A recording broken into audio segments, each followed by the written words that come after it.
मंडळी आणि येथे जमलेल्या बालमित्रांनो, आज 26 जानेवारी प्रजासत्ताक दिन.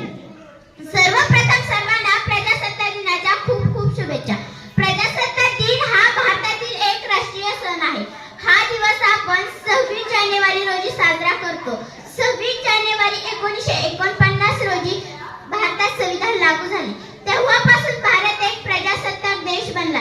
या दिवशी देशभरात विविध कार्यक्रम आयोजित केले जातात. दिल्ली येथे राजपथावर विविध राज्यांचे सांस्कृतिक कार्यक्रम होतात व भव्य परेड आयोजित केली जाते. परेडमध्ये भारतीय सैन्य, पोलीस दल, शाळेतील विद्यार्थी इत्यादी सहभागी होतात व भारताचे राष्ट्रपती